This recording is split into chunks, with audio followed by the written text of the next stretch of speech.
আজকে আমরা এসে পৌঁছেছি ফকল্যান্ড আইল্যান্ডসের অন্তর্গত। এটা western part of Falkland island, Saunders island. Saunders island একটি অপেক্ষাকৃত নির্জন বললে ভুল হবে। এখানে থাকে দুজন ইভান্স দম্পতি, তাদেরই জায়গা ইত্যাদি। তো এইখানে আমরা টেন্ট করেছি, দেখা যাচ্ছে টেন্টের পেছনে যেটা দেখা যাচ্ছে সেটা ওনারা কিছুদিন আগে করেছেন। এটা আমরা যখন ওনার সঙ্গে কথা বলেছিলাম তখন পাইনি। সেটা হচ্ছে টয়লেট একটা জন্য একটা জায়গা করেছেন এবং রান্নার জন্য একটা জায়গা করেছেন, কিন্তু থাকার জায়গাটা বাইরেই করা আছে, ক্যাম্পিংটা বাইরে করছে। সামনে দিগন্ত বিস্তৃত আটলান্টিক মহাসমুদ্র, পেঙ্গুইন ঘুরে বেড়াচ্ছে চারিদিকে। ছোট ছোট ছোট ছোট দেখছেন সব পেঙ্গুইন।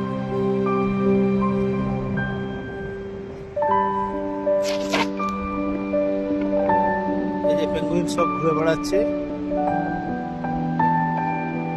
সমুদ্রের জলে খেলা করছে।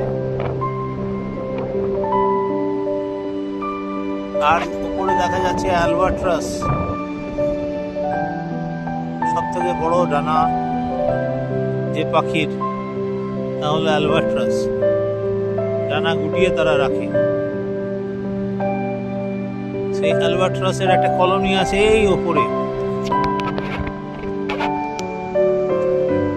এই জায়গাতে আছে অ্যালবাট্রাসের একটা কলোনি। ওইখান থেকে অ্যালবাট্রাস বাচ্চাদের ওড়া শেখায়। যখন বাচ্চা একটু বড় হয় কিন্তু উঠতে ভয় পায়, তখন অ্যালবাট্রাস মাছ বা অন্য কিছু খাবার নিয়ে গিয়ে বাচ্চাকে খাওয়ানোর নাম করে ঠিক নিচের পাথরে ফেলে দেয়। বাধ্য হয়ে ঝাঁপিয়ে পড়ে খিদের তাড়নায় এই বাচ্চা, এবং তারপর তার পাখা খুলে যায় এবং সে শিখে যায় কি করে উড়তে হয় এই পৃথিবীতে, কি করে উঠতে হয় এই নীল আকাশে ডানা মেলে।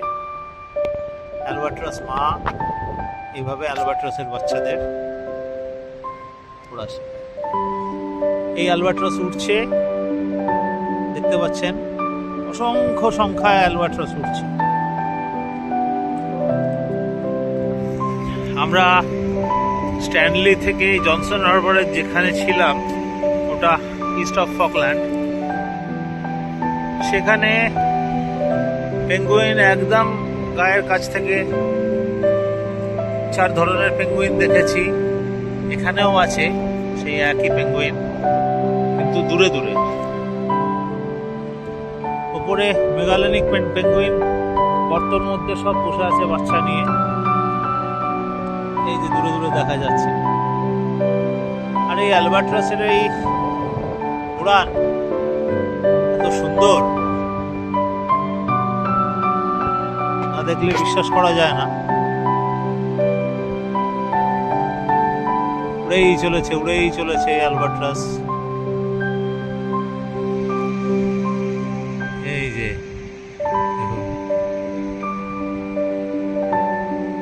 আকাশে ডানা মেলে উড়ে চলেছে অ্যালবাট্রাস। আর ব্যাকড্রপে আটলান্টিক মহাসমুদ্র।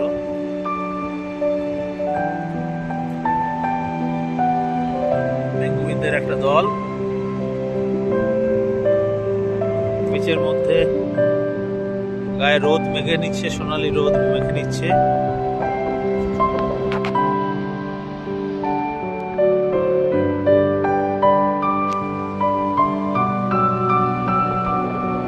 সি লায়নেরও ভয় আছে এবং এলিফ্যান্ট সিলেরও ভয় আছে।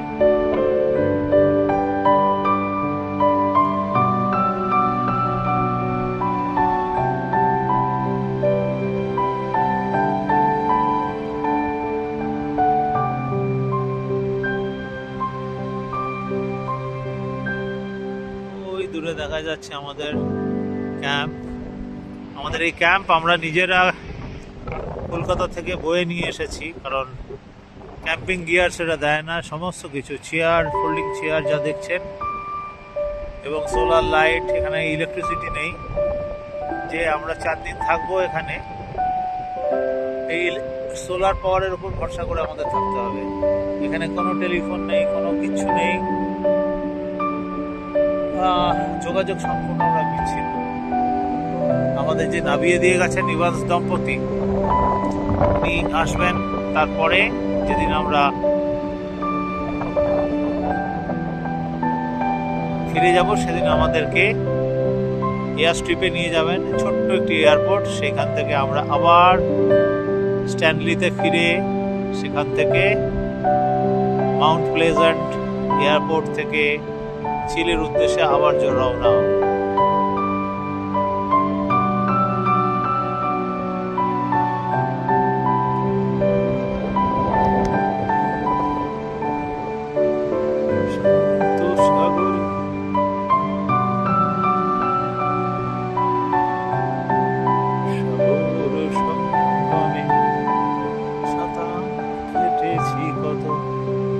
কখনো তো হই নাই ক্লান্ত,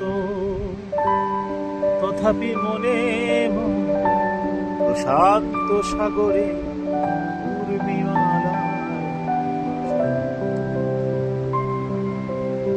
এটা প্রশান্ত নয়, এটা অতলান্ত মহাসাগর, মানে আটলান্টিক ওশান।